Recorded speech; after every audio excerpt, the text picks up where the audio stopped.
decía nuestro hermano Alberto, es un gozo, es un privilegio poder estar aquí en este edificio y allá en tu casa, adorando juntos a nuestro Señor y Salvador, dándole a Él el honor, la gloria, el poder, la alabanza que solamente Él merece.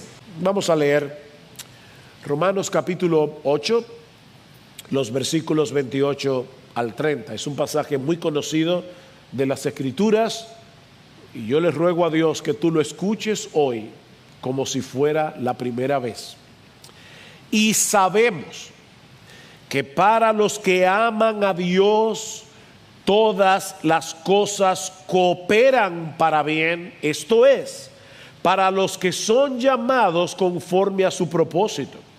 Porque a los que de antemano conoció, también los predestinó a ser hechos conformes a la imagen de su Hijo, para que Él sea el primogénito entre muchos hermanos. Y a los que predestinó, a estos también llamó. Y a los que llamó, a estos también justificó. Y a los que justificó, a estos también glorificó. Si pedimos a un grupo de creyentes que escriban una lista de sus pasajes favoritos, yo estoy seguro que Romanos 8:28 estaría en la mayoría de esas listas. Este es probablemente uno de los textos que citamos más a menudo cuando tenemos que traer consuelo a un creyente en medio del dolor y de la aflicción. Como dice John MacArthur, para los cristianos este versículo contiene la promesa más gloriosa en las Escrituras. Su magnitud es abrumadora, ya que abarca absolutamente todas las cosas pertinentes a la vida de un hijo de Dios.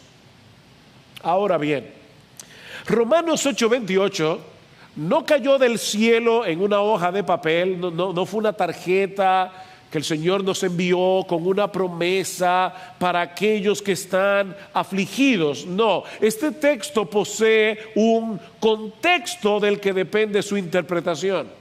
Es imposible que podamos entender qué es lo que se promete en Romanos 8:28, ni a quiénes se promete, a menos que veamos el texto en su contexto. Es por eso que en la mañana de hoy estaremos considerando el pasaje hasta el versículo 30. Y ha sido mi oración al Señor en esta semana que Él venga por medio de su Espíritu y nos ayude a escalar esta montaña para que podamos respirar aire fresco en medio de esta pandemia. Y para aquellos que viven aquí en la ciudad capital, para que podamos subir por encima de Duquesa y podamos de verdad respirar aire puro en la mañana de hoy. Hay al menos 3 enseñanzas que nosotros podemos derivar de este pasaje. La primera es que los cristianos tenemos la certeza de que el Dios soberano gobierna todas las cosas para nuestro bien. Vean una vez más el versículo 28. Y sabemos. Pablo no nos dice aquí que los cristianos nos amparamos en la probabilidad de que tal vez todas las cosas obren para nuestro bien, o que nos ilusiona pensar que eso pudiera ser así, o que tenemos el presentimiento de que tal vez será de esa manera. No, mis hermanos. Lo que él dice es que eso es algo que todos los creyentes sabemos. Aunque lamentablemente tengamos la tendencia a olvidarlo de vez en cuando, o tal vez más a menudo de lo que debiéramos. ¿Y cómo lo sabemos? ¿Qué es lo que sabemos? Que Dios usa todas las cosas que ocurren en su creación, en toda su creación, para que obren para nuestro bien. Por supuesto, eso presupone que nuestro Dios gobierna todas las cosas, porque de lo contrario Él no pudiera prometernos algo así. El que no gobierna todo, a final de cuentas no puede estar seguro de nada. El que no lo gobierna todo, a final de cuentas, no puede estar seguro de nada. Como hemos visto en estos días, un pequeño virus invisible puede paralizar el mundo, puede frustrar todos nuestros planes. Ahora, eso no quiere decir, lo que Pablo está diciendo aquí no es que todas las cosas que ocurren en el mundo sean buenas en sí mismas. No, Pablo no está diciendo eso. Porque en este mundo caído ocurren muchas cosas que no son buenas. El pecado nunca es bueno, ya sea nuestro pecado o el pecado de otros. Las artimañas del diablo nunca son buenas. Recuerda, mi hermano, que esta creación fue maldita por la rebeldía de Adán, y eso nos expone a muchas cosas que no son buenas en sí mismas, como vimos la semana pasada. Es por eso que gemimos junto a la creación, esperando ansiosamente la restauración de todas las cosas. Pero, y este es un bendito, glorioso pero hay un Dios en los cielos que lo gobierna todo, desde las cosas más grandes hasta las más pequeñas, y Él hace que todo lo que sucede en este mundo en general y en nuestras vidas en particular obre para nuestro bien. Un químico farmacéutico puede tomar sustancias que son venenosas en sí mismas y mezclarlas con tal maestría y en su justa proporción que produzca una medicina potente para curar y no para hacer daño. Bueno, ¿cuánto más nuestro Dios? ¿Cuánto más nuestro Dios? Él posee toda la sabiduría, todo el poder que se requiere para tomar eventos y circunstancias que pudieran ser para nuestro mal y tornarlas para nuestro bien. Eso incluye las aflicciones de todo tipo.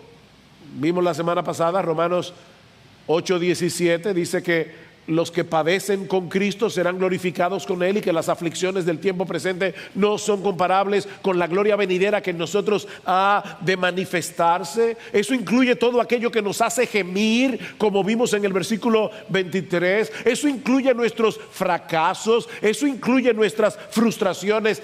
Miren, mis hermanos, eso incluye aún nuestro pecado y el pecado de los demás. Debo aclarar que el pecado sigue siendo malo. El pecado es algo que el creyente debe evitar a toda costa.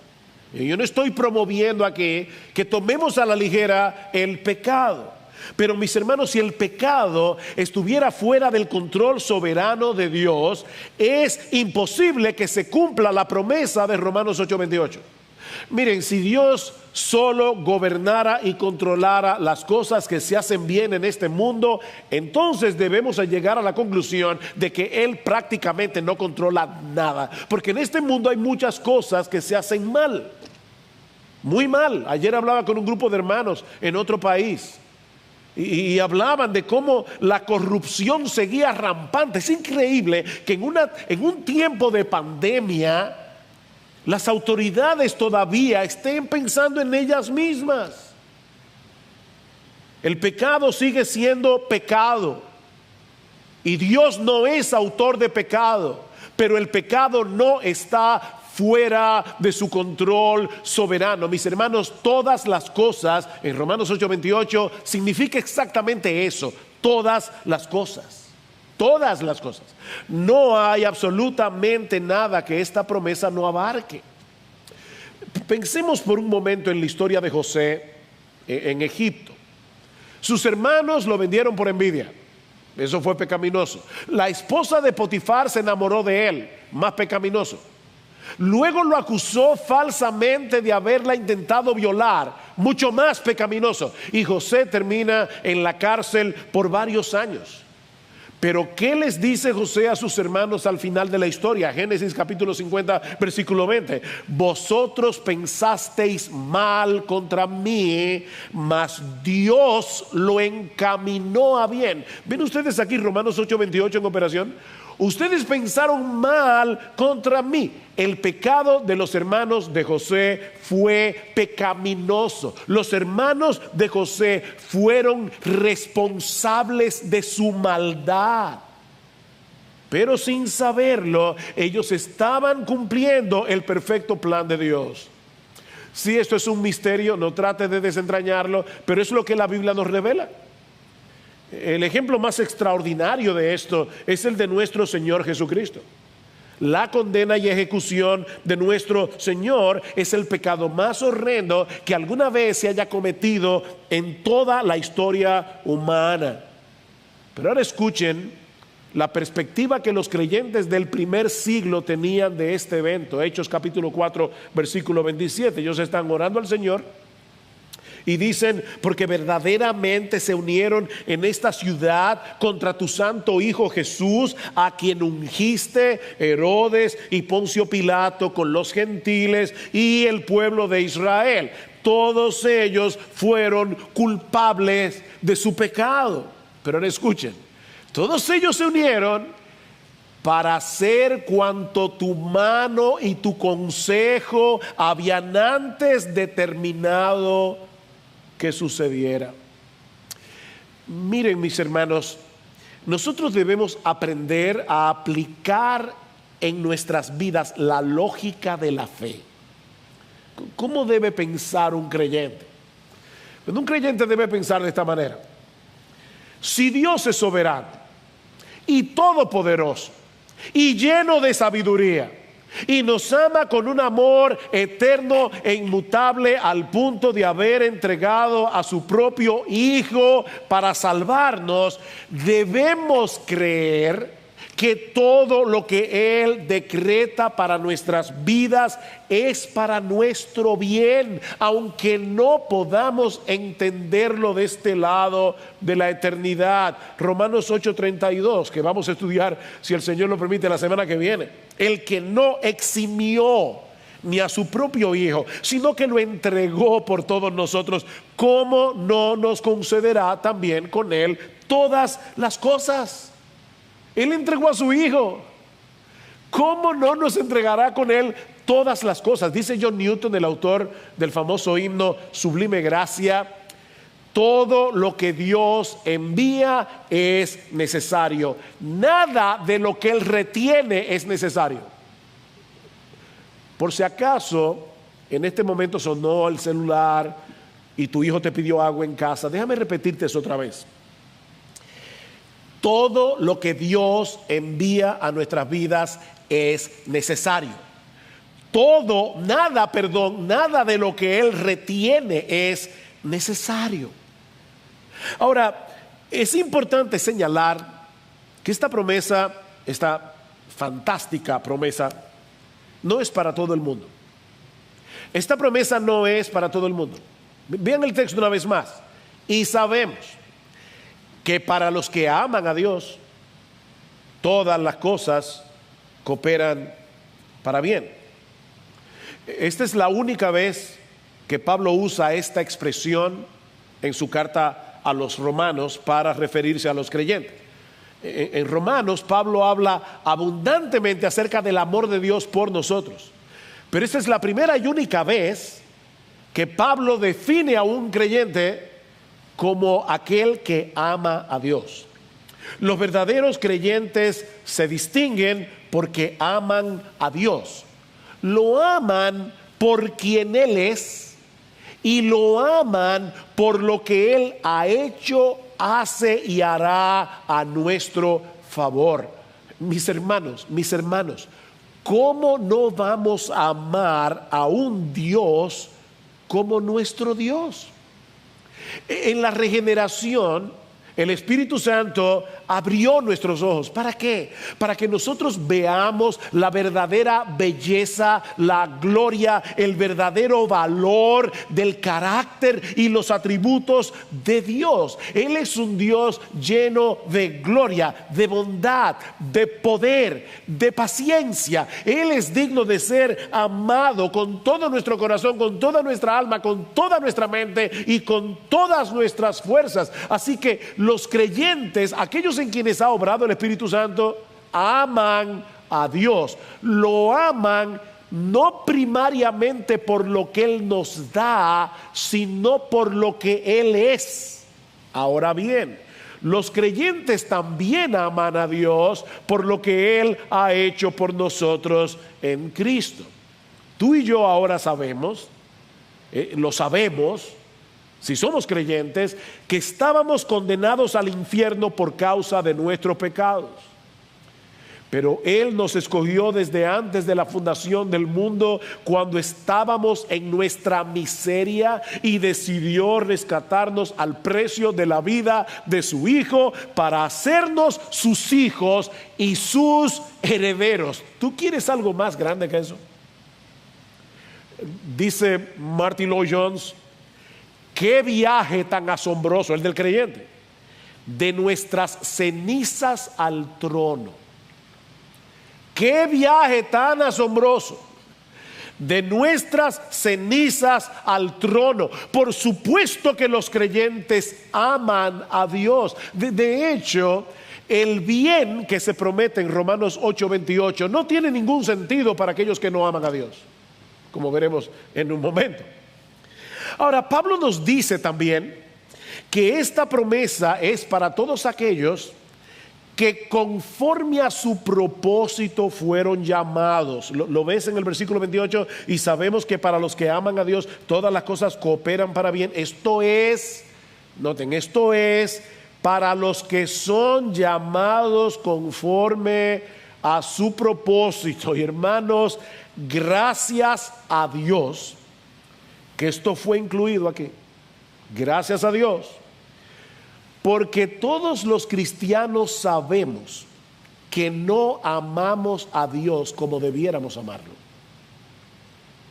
Nosotros amamos a Dios, pero al mismo tiempo sabemos que no lo amamos como debiéramos amarlo. Nuestro amor por Dios es débil, es fluctuante, de manera que si nos quedamos únicamente en la primera parte del versículo, ¿saben lo que va a pasar?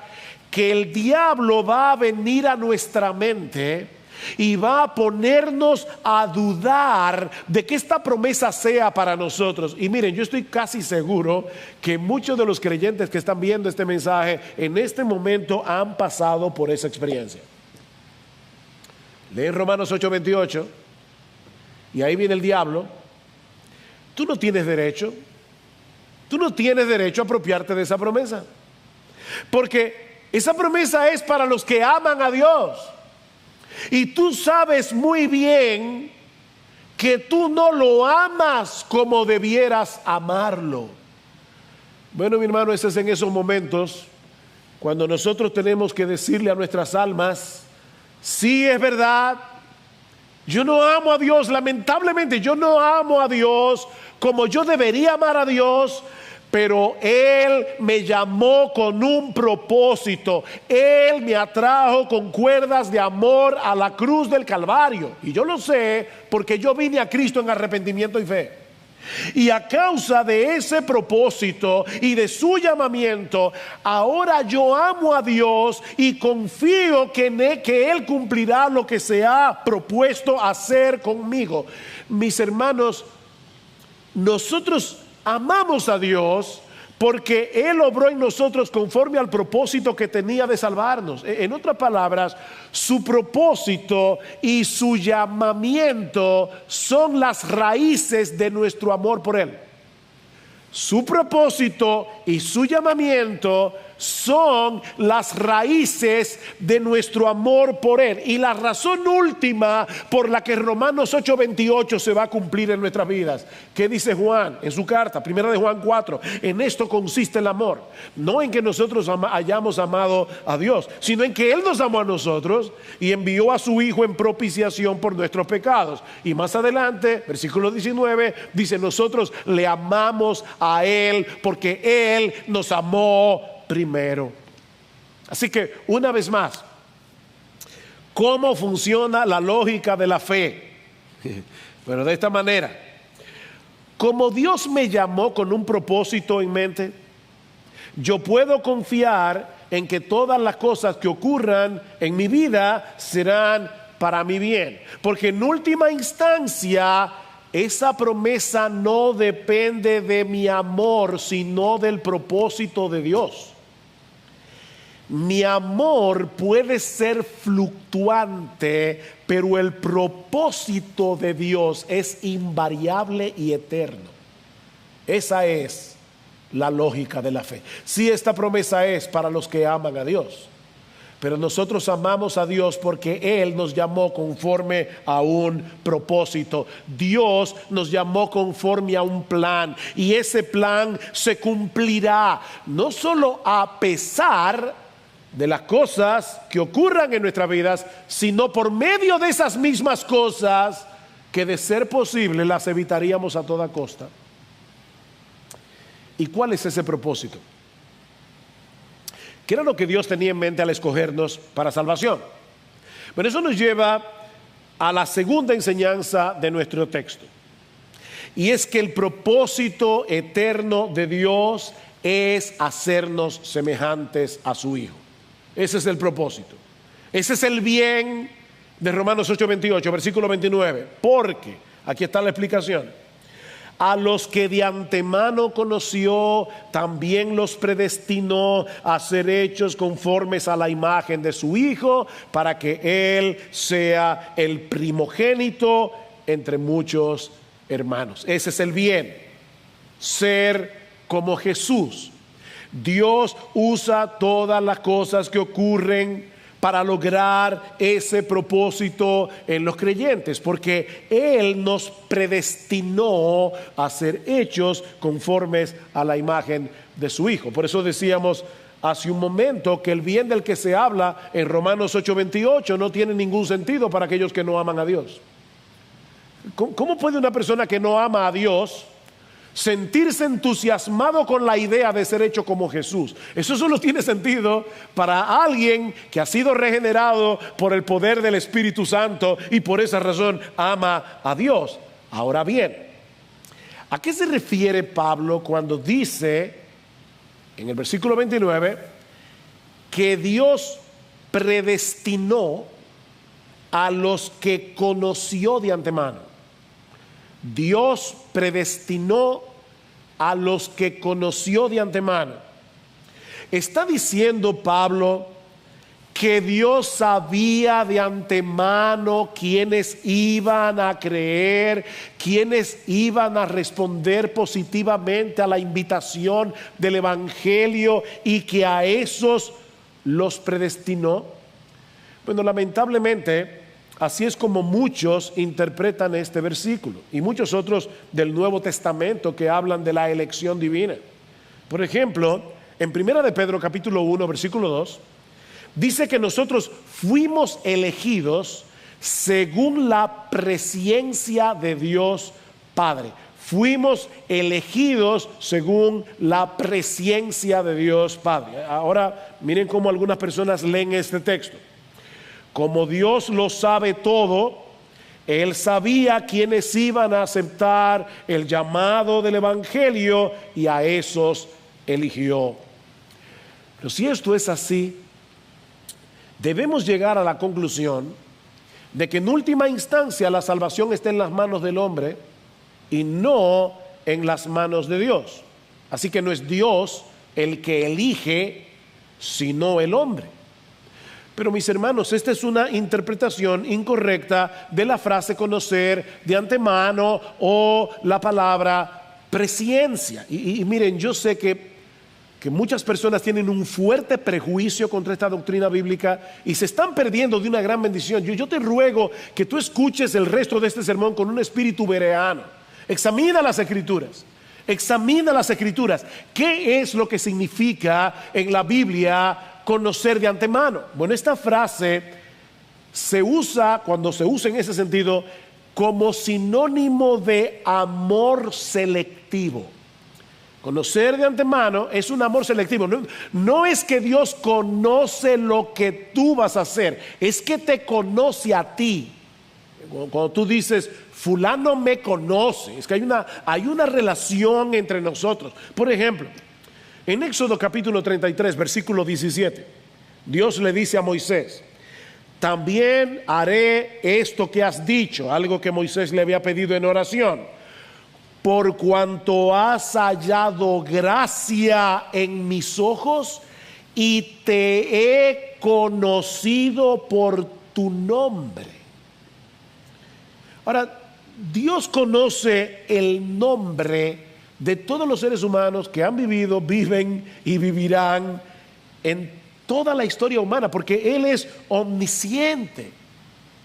Pero cuando Dios le dice a Moisés, yo te he conocido por tu nombre, y lo conecta con tú has hallado gracia ante mis ojos, lo que está diciendo es que Dios tiene por Moisés un amor especial. Eso es lo que está diciendo, yo te conozco.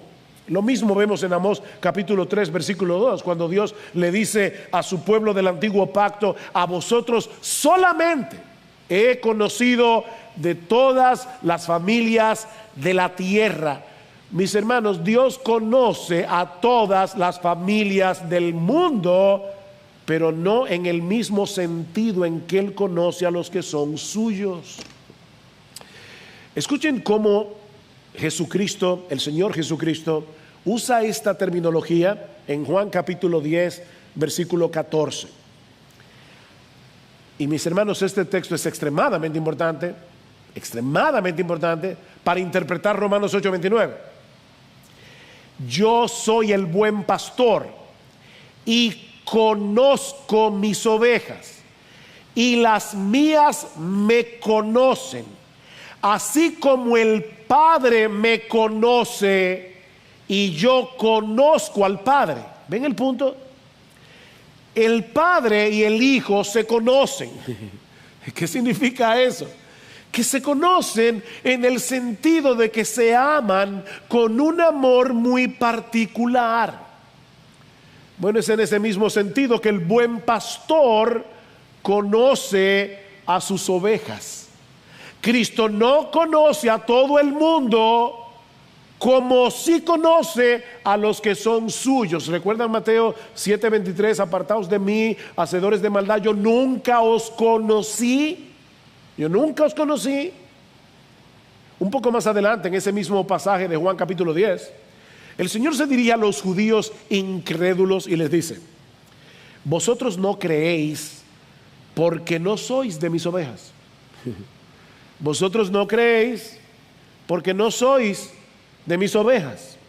Mis ovejas oyen mi voz y yo las conozco y me siguen y yo les doy vida eterna y no perecerán jamás, ni nadie las arrebatará de mi mano. Mi Padre que me las dio es mayor que todos y nadie las puede arrebatar de la mano de mi Padre. ¿Se dan cuenta, mis hermanos? No es que llegamos a ser ovejas porque creímos.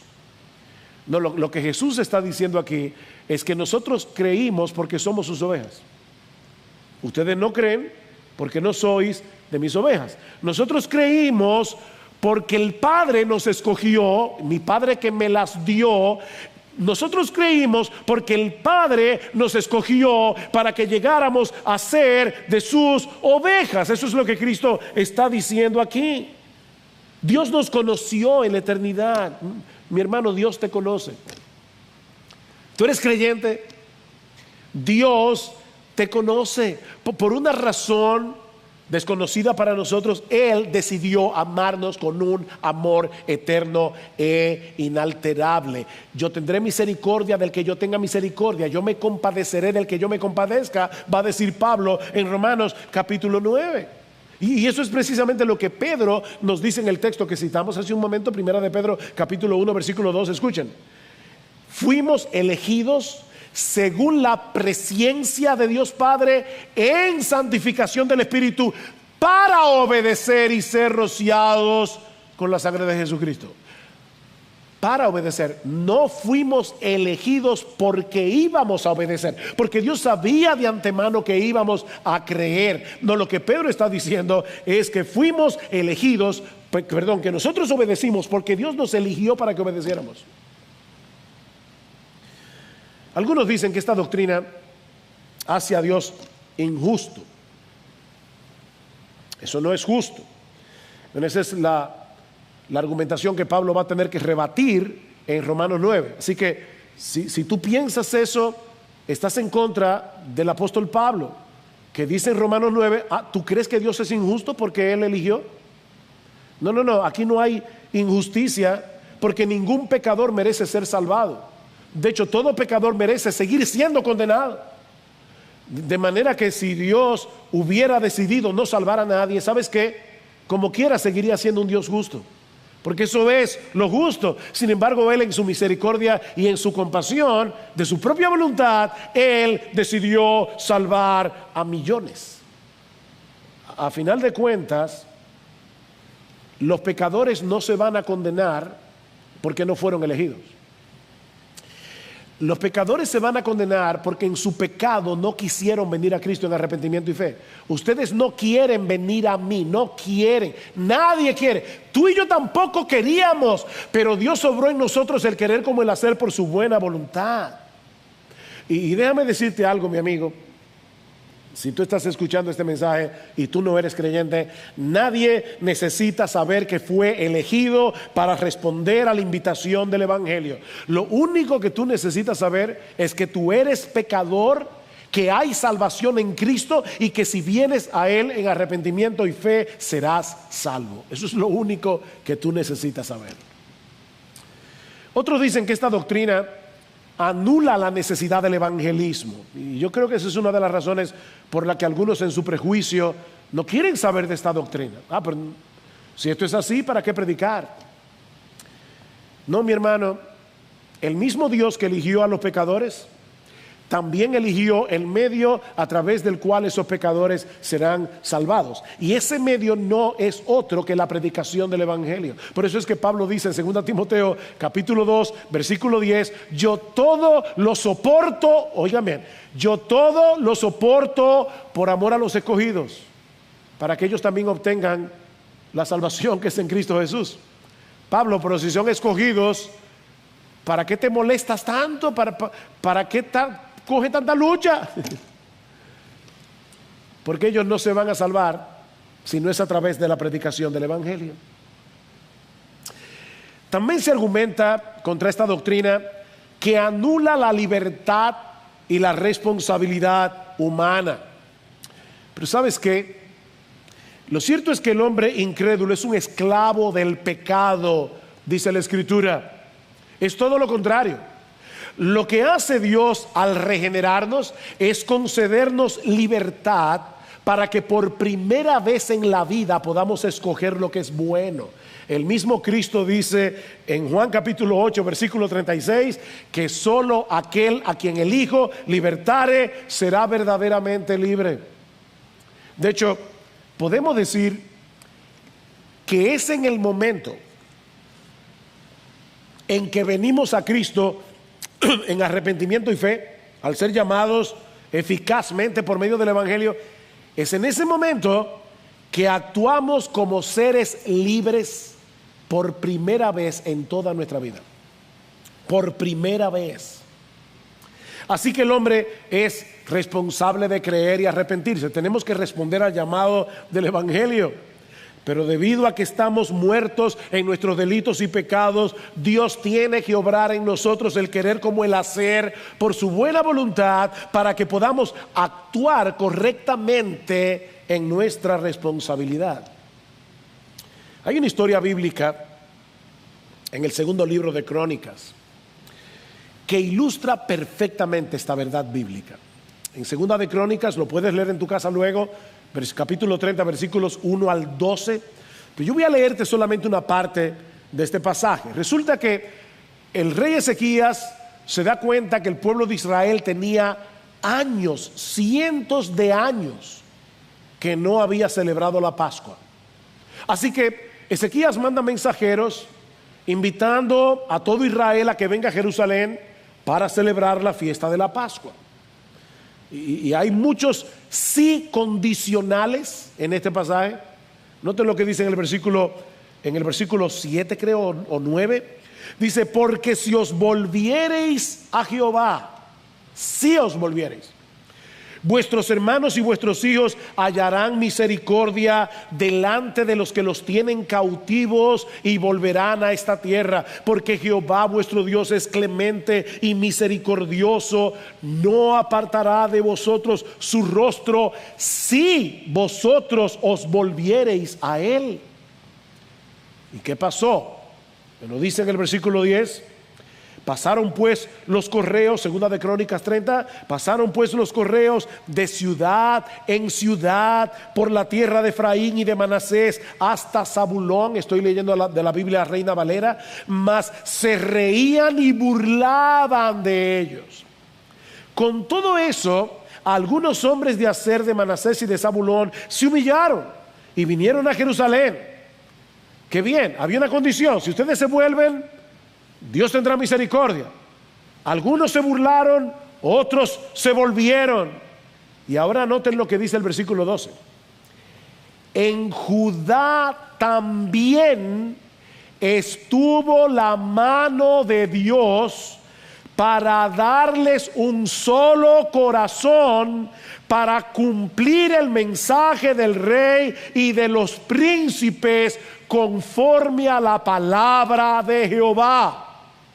Mis hermanos, ¿qué fue lo que hizo la diferencia entre aquellos que no se volvieron y aquellos que se volvieron? La mano poderosa de Dios que cambió sus corazones. Así que ciertamente hay una responsabilidad. Debemos decirle al pecador: cree y arrepiéntete. Yo no sé quiénes son elegidos y por lo tanto debo llamarlos a todos como si lo fueran, y debo dejar en las manos de Dios los resultados. Ahora no tenemos el tiempo para responder a todas las objeciones que se levantan contra esta doctrina. Ya hablaremos un poco más de ella en Romanos capítulo 9. No obstante, yo creo que el teólogo británico J.I. Packer tenía razón cuando dijo que hay al menos dos cosas que demuestran que todo cristiano en el fondo de su corazón cree que Dios es soberano en la salvación de los pecadores, aún aquellos que lo niegan doctrinalmente, aún aquellos que lo niegan intelectualmente. Hay dos cosas que demuestran que todo verdadero cristiano cree eso. En primer lugar, porque todos le dan gracias a Dios por su conversión. Todos le dan gracias a Dios por su conversión, porque en lo más profundo de sus corazones saben que Dios fue responsable, el responsable final de que eso sucediera. Nadie va a llegar al cielo diciendo: bueno, aquí estoy, dame lo que yo me gané. No, nos vamos a postrar ante el Cordero y lo vamos a alabar y vamos a pasar la eternidad dándole gracias a Dios por su salvación. Y en segundo lugar, lo sabemos porque todos los verdaderos cristianos le oran a Dios por la salvación de otros. Mira, si tú crees que en última instancia la salvación está en las manos de los pecadores, ¿para qué rogarle a Dios que los salve? Pero rogamos a Dios porque en el fondo de nuestro corazón nosotros sabemos que Dios es soberano. Me encanta como lo dice Packer: cuando estamos de pie debatiendo, es posible que tengamos debates sobre este tema, pero de rodillas estamos todos de acuerdo.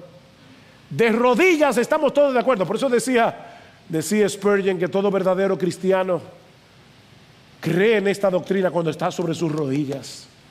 Con esto en mente, vean una vez más Romanos 8:28. ¿Qué es lo que Pablo está diciendo en Romanos 8:28 y 29? Sabemos que a los que aman a Dios, todas las cosas les ayudan a bien. Esto es, a los que conforme a su propósito son llamados. Deténganse ahí. Ese llamamiento no puede ser la invitación general que Dios hace a todos los que escuchan la predicación del Evangelio. No puede ser. Pablo tiene que estar hablando aquí de un llamado eficaz, un llamado que atrae eficazmente a los que fueron predestinados conforme al propósito de Dios. ¿Y cómo lo sabemos? ¿Cómo sabemos que es ese llamado del que Pablo está hablando aquí? Por lo que dice en el versículo 30. Y a los que predestinó, a esos también llamó. Y a los que llamó, a esos también justificó. Y a los que justificó, a estos también glorificó. O sea, Pablo está diciendo, todos los que fueron llamados fueron justificados y serán glorificados. Si ese llamamiento fuera la invitación general del Evangelio, entonces tenemos que llegar a la conclusión de que todos los que escuchen el Evangelio van a ser salvos. Y nosotros sabemos que ese no es el caso. De manera que lo que Pablo está diciendo en Romanos 8:28 es que todos los que son llamados por Dios eficazmente conforme a su propósito, a esos todas las cosas cooperan para bien. ¿Cuál bien? Versículo 29, porque a los que de antemano conoció, es decir, esos que fueron amados por el Padre desde antes de la fundación del mundo, según el puro afecto de su voluntad, como dice en Efesios 1:4 y 5, también los predestinó, pro-orizo, de ahí viene la palabra horizonte, trazar una línea de antemano, trazar un destino previamente. Dios los predestinó a ser hechos conformes a la imagen de su Hijo, para que Él sea el primogénito entre muchos hermanos. ¿Saben cuál es el propósito? Es como si Dios tuviera un molde, y ese molde tiene la forma perfecta del carácter de Jesús. Y como dice alguien, lo que Pablo está diciendo en Romanos 8, 28 y 29 es que Dios va a usar todas las circunstancias de nuestras vidas para moldearnos, pulirnos, derretirnos, bruñirnos, esculpirnos, encuadrarnos, fundirnos y contonearnos hasta que reflejemos a Jesús. Él nos está vertiendo en el molde de la grandeza perfecta de Cristo. Eso es lo que Pablo está diciendo. Dios nos está vertiendo en el molde de la perfecta grandeza de nuestro Señor. Mis hermanos, en otras palabras, Dios no solo nos adopta legalmente como sus hijos, como ya vimos en Romanos 8, sino que está formando en nosotros el parecido familiar. Dios está formando en nosotros el parecido familiar, porque no se trata únicamente de salvar individuos. Lo que Dios está haciendo es formar una familia. ¿Se dan cuenta? Para que Él sea el primogénito entre muchos hermanos. Dios está formando una familia donde todos se parezcan al primogénito.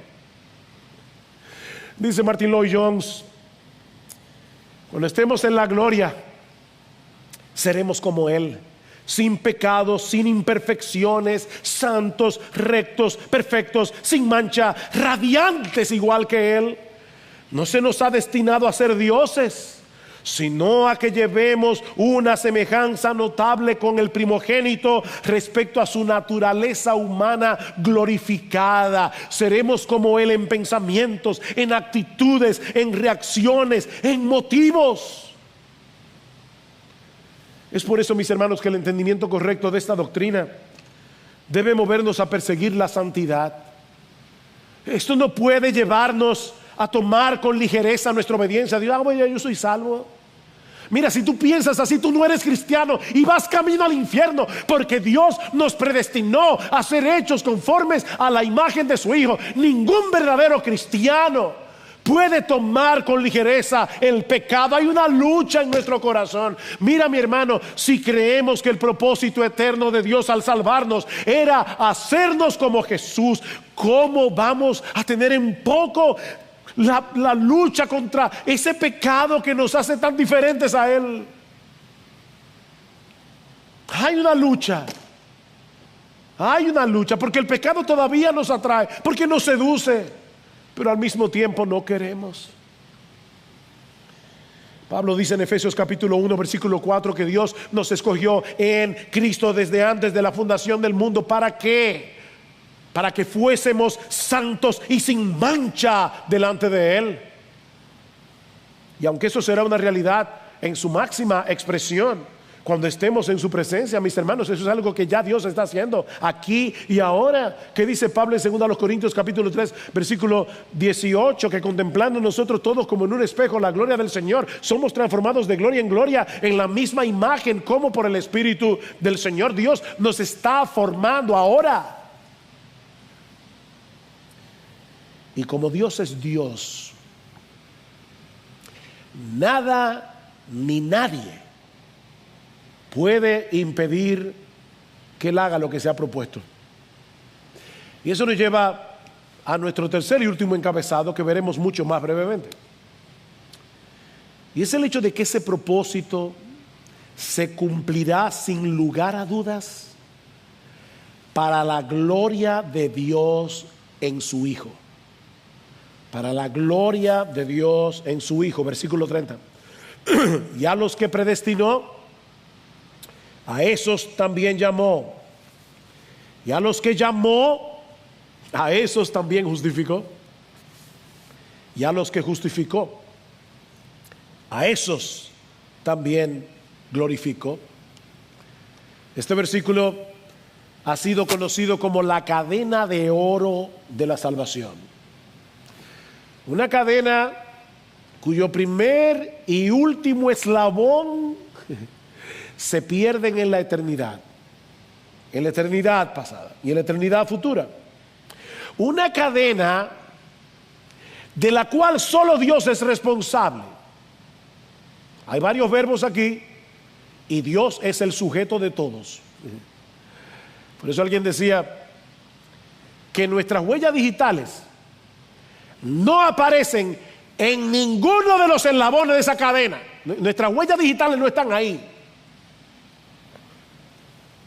Ahí están únicamente las huellas digitales de Dios. Dios se encargará de llevar a cabo todo lo que Él ha propuesto hacer con ese grupo de personas a los que de antemano conoció y escogió. Por eso el texto en el original es muy enfático cuando dice: y a los que predestinó, a esos y solo a esos. Esa es la idea de la palabra. A esos y solo a esos también llamó. Y a los que llamó, a esos y solo a esos también justificó, los declaró justos, sin culpa, en la presencia de Dios. Y a los que justificó, a esos y solo a esos también glorificó. El mismo número de predestinados será el mismo número de llamados, el mismo número de justificados y el mismo número de glorificados. Es por eso que Pablo habla de la glorificación en tiempos pasados. Esto es lo que se conoce como un pasado profético. Se dice en pasado algo que no ha sucedido, porque es como si ya estuviera ahí. Es tan cierto, es tan seguro, que en la mente de Dios eso ya está ahí. Por eso alguien decía, un teólogo del Nuevo Testamento decía: este es el más atrevido anticipo de la fe en todo el Nuevo Testamento. En todo el Nuevo Testamento. Dios llevará a cabo lo que se propuso hacer desde la eternidad. formar una gran familia de hombres y mujeres perfeccionados en cuerpo y alma para que sean como Jesús. Ese es el propósito que Dios se trazó desde toda la eternidad. Eso es lo que significa ser glorificados, ser perfeccionados en cuerpo y alma para ser como Jesús. Y es por eso, mis hermanos, que podemos estar seguros de que todas las cosas van a cooperar para nuestro bien. ¿Ven por qué yo les decía al principio que si no vemos este texto en su contexto y lo vemos como una especie de tarjeta que cayó del cielo, como una promesa para los abatidos, no vamos a poder entender de qué se trata esta promesa ni a quiénes se le promete? Hay un contexto aquí. Podemos estar seguros de que todas las cosas van a cooperar para nuestro bien, porque el Dios soberano nos escogió con un propósito, y ese propósito se cumplirá sin lugar a dudas. Por el puro afecto de su voluntad, Él tomó la decisión de amarnos y de hacernos como su Hijo. Porque esa es la bendición más grande que Dios te puede dar. La bendición más grande que Dios te puede dar es hacerte como Jesús. En un punto de nuestra historia, Dios nos llamó eficazmente a través de la predicación del Evangelio, y cuando respondimos en fe nos justificó, nos declaró sin culpa en su tribunal, y cuando Cristo regrese en gloria nos glorificará. Oh, mis hermanos, sin esa bendita doctrina de la soberanía de Dios en nuestra salvación, sin esa bendita doctrina de la predestinación y de la elección, no pudiéramos tener certeza de que eso será así. Como dice Romanos 8:28, si la salvación en última instancia depende del hombre y no de Dios, bueno, así como decidimos en un principio abrazarla, pudiéramos tal vez en algún momento decidir soltarla. Oh, pero gloria a Dios que eso no es así, porque eso no depende de ti ni de mí. Eso depende de aquel que nos llamó conforme a su propósito. De ahí lo que Pablo sigue diciendo en el versículo 31. Entonces, ¿qué diremos a esto? Si Dios está por nosotros, ¿quién estará contra nosotros? Nadie. Nadie. ¿Se dan cuenta, mis hermanos? ¿Por qué decíamos al inicio de este mensaje que esta es la promesa más gloriosa de la Biblia? Esta es la promesa más gloriosa de la Biblia. Dios se encargará de seguir moldeándonos a la imagen de su Hijo, aún a través de aquellas cosas que ahora nos parecen trágicas y dolorosas, o que nos resultan completamente incomprensibles de este lado de la eternidad. Dios está haciendo algo. Mi hermano, Dios te conoce. Dios te conoce. Oh, Cristo derramó su sangre en la cruz para que hoy sus ovejas puedan ampararse en Romanos 8:28. Oh, quiere el Señor traer su palabra con poder a nuestros corazones por medio de su Espíritu, de tal manera que en medio de todo lo que estamos viviendo en estos días, cuando el mundo parece un caos, a nuestro alrededor la paz de Dios que sobrepasa todo entendimiento guarde nuestros corazones y nuestros pensamientos en Cristo Jesús. Todas las cosas cooperan para bien. Créele a Dios, mi hermano, porque Él no miente. Créele a Dios porque Él es fiel. Créele a Dios porque Él nos ama. Y nosotros vemos su amor, no en las circunstancias, sino en la cruz. Y mi amigo, si aún tú no has venido a Cristo en arrepentimiento y fe, por favor recuerda que tú no necesitas conocer los decretos del cielo. Tú no necesitas conocer los decretos del cielo, saber si fuiste elegido o no, para que Dios te salve. Tú no necesitas eso. Cristo nos promete en su palabra que ninguno que venga a Él será echado fuera. Ninguno que venga a Él será echado fuera. Nadie que venga clamando por misericordia será desechado. Venid a mí todos los que estáis trabajados y cargados, y yo os haré descansar. Yo soy el pan de vida. El que a mí viene nunca tendrá hambre, y el que en mí cree no tendrá sed jamás. Amigo, aférrate a esa promesa de nuestro precioso, bendito, glorioso, magnífico Salvador. Arrepiéntete de tu pecado y confía únicamente en Jesús y serás salvo. Entonces, y solo entonces, Romanos 8:28 será para ti.